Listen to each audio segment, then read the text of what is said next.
Hi, good morning. It's Nick from UK Gardening. It's now the beginning of January. Happy New Year to everyone. Like a lot of people, after 12th night, we've taken our Christmas decorations down and put the tree outside. There's around about 8 million live trees sold in the UK each year, so there's a lot of people trying to get rid of their tree. You can actually just put them outside for the council. I noticed on the news and in a couple of newspaper articles that there's lots of trees littering the pavements of the UK, so it's worth just checking with the council what days they're actually coming to collect it, because quite often they'll actually do a separate collection to the normal bin collection or even recycling collection. So they'll go round with a special wagon that actually put the trees in the back of, and then they'll take it off and shred them. You can actually quite often the garden centres where you actually bought the plant will actually take the trees back and recycle them, or shred them and recycle them. Again, if you take them to a local dump, you can put them in the green waste and they'll shred them. They'll either shred them before they put them in, or they'll munch them up once they're actually during the composting process. But I like to use the shreddings myself. This is actually a Norman fir, but the shredding process can apply to any live Christmas tree that you've got, whether it's blue spruce, Fraser fir or Scots pine. The process is the same, and the end result is the same as well. This is what I actually get out of my shredder. You can see they're sort of 1 centimetre long bits, and then I can put that underneath any of my acid loving plants, whether it's camellia, rhododendron, Japanese flowering quince, heathers, any plants like that. Or you can actually compost it down separately from the main compost bin, because you can put it in the compost bin, but then you lose the benefit of the nutrients for the acid loving plants. So you just put it in a compost bag or plastic bag. Make sure it's got a little bit of moisture to it, and then it breaks down in an anaerobic process, which means that it breaks down without air, but it's a lot longer to break down. It probably takes a year or two to fully break down, and then you can just use that mixed with your regular potting compost if you're planting up things like Rudbeckia, Echinacea, globe thistle, plants like that. So this is how I do my shredding. First of all, we need to lay the tree down. If you've got regular secateurs, they probably won't actually cut through a lot of these branches. They're just too thick, and the secateurs the handles aren't long enough. You can probably take some of the smaller branches out, but anything over pretty much a finger size, you really want some loppers. So these are my loppers. They're very old, and just need to tighten that nut up. It has a habit of coming loose. What I might do is actually put a spring washer on there. But anyway, it's nice and tight, and it's just a matter of going along. As I say, they're nice and sharp. I've sharpened them, and going along and just taking out the branches.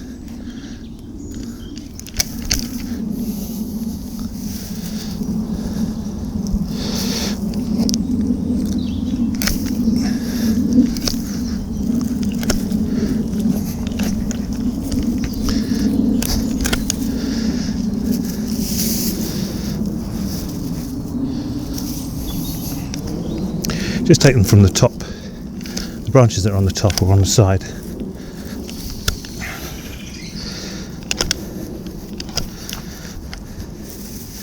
Clearing the branches out of the way as you go.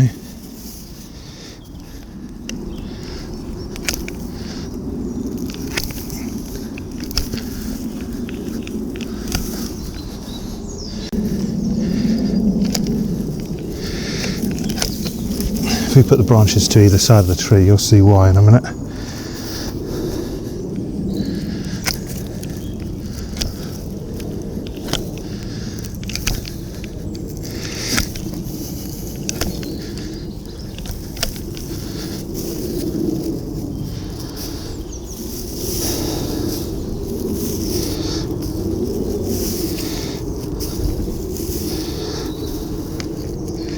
Some of these smaller branches I could actually take off with my secateurs now, but while I've got my loppers out, and then take the top off like that.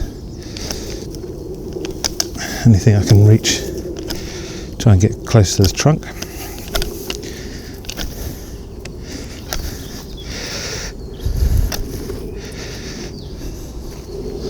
Then if we lift it up and put it on its back, it should lay nice and flat now. and I can start going up the other direction, from the other side.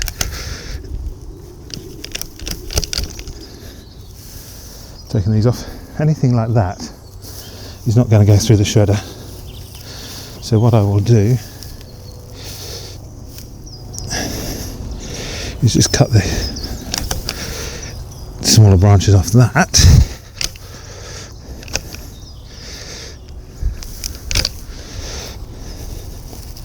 So they'll go through, that'll go through, that may or may not go through, but we'll see when I'm shredding.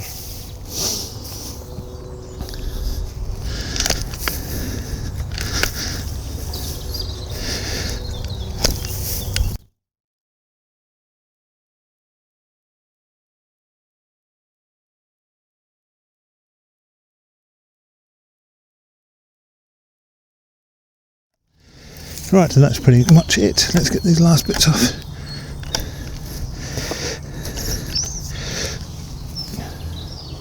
So that's nearly done. Just get the secateurs out and get rid of these last few bits.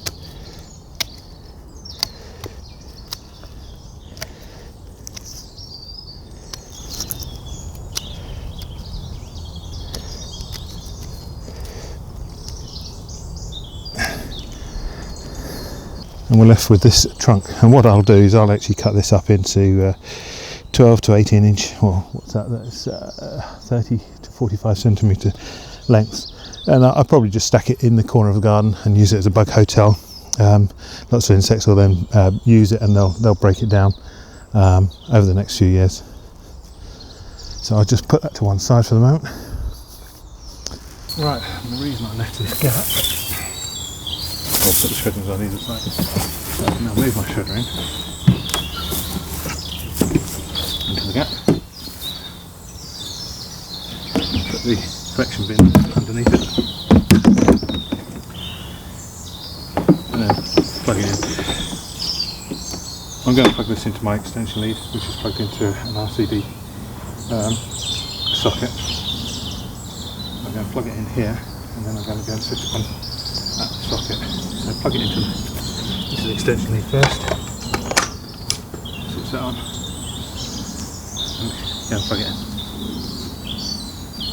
This is our Bosch shredder. This is it actually belongs to the family, so whoever needs it actually just picks it up from my mum's shed and takes it around to their house and starts shredding. I'm using it today. It's quite straightforward. It has a small throat here, that's probably 2.5 centimetres, 1 inch, slightly wider at one end, probably going to 3 centimetres for thicker branches. It's got a forward and reverse gear. In case you get any jam ups, you have to switch the machine off. That's what this little lock is here for. Normally it's in that position, and then you can switch it on there. So as I say, it's quite simple. And it's a spiral thread shredder, so there's actually a screw thread in there that rotates and actually just drags the contents down against the blade, rather like a scissoring action. You can get them so they're actually cogs that just grind together. It's important if you are using any electrical equipment in the garden that you use an RCD. It not only protects you from electric shock, but it does actually protect your equipment and your electric circuit in the house. These actually are intended to plug into the socket actually in the house rather than in the end of an extension lead, and then if there's any earth fault or you cut a cable or anything like that, they cut off the supply within milliseconds. I've actually got one fitted to my external socket that I have in my greenhouse, and I've got my extension lead plugged into that, and then I'm going to plug this into my extension lead. But the power is actually switched off in the greenhouse at the moment, so plug everything in, get it all switched on at this end, and then go and switch it on in the house at the socket. And obviously with the RCD it's got a test and a reset on there. Right, I've got it all plugged in. It just tests that it works. Yes, it does. Right, now I need to just start feeding the branches in. It is a bit noisy when it's running, so I won't actually try and talk over the top of it. But what I'm going to do is just feed these branches in.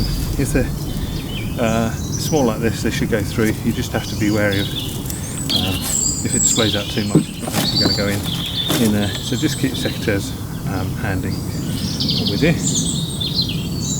Try not to let them drop into the shredder. So I'm just going to start pushing this through.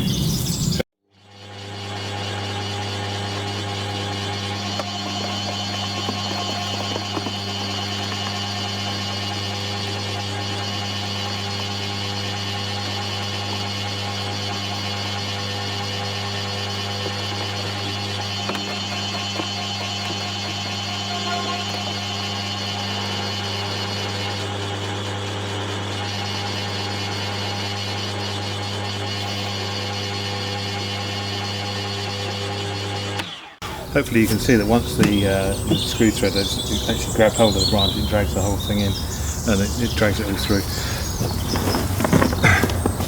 And this is the result. So I'm just going to carry on shredding this now. This bigger branch here, again, we probably need to take a bit off of there, because it's smaller than your finger, use the secateurs, and then we can feed it through.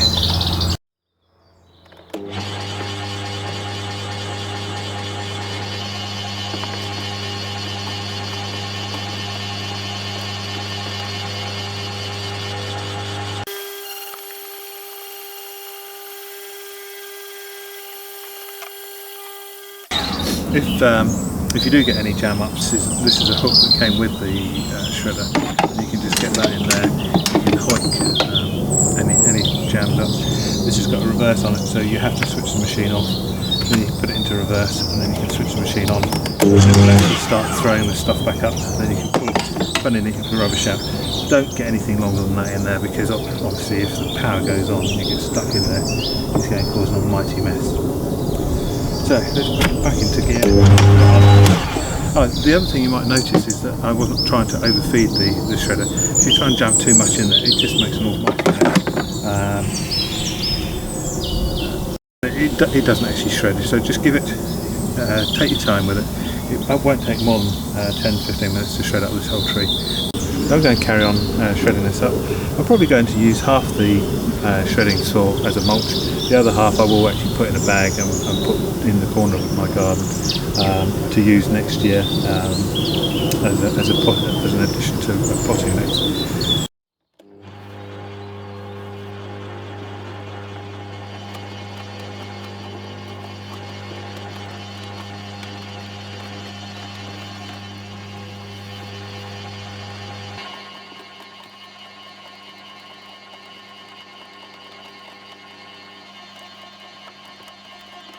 When you're using the shreddings as a mulch, just fork them into the ground a little bit.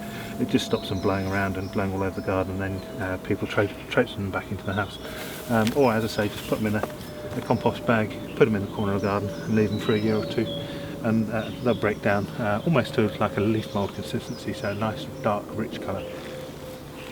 That's about it really. This is that 6-foot tree shredded down into 2 of these boxes. I've already taken one and emptied it around my camellia out the front of the garden.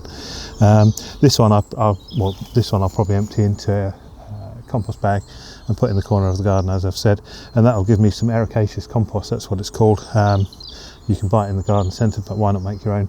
The other thing I was going to say is, don't leave the tree too long. If you leave it till it's brown, you'll get lots of needles all over the place. Better to do it in whilst the tree is still green.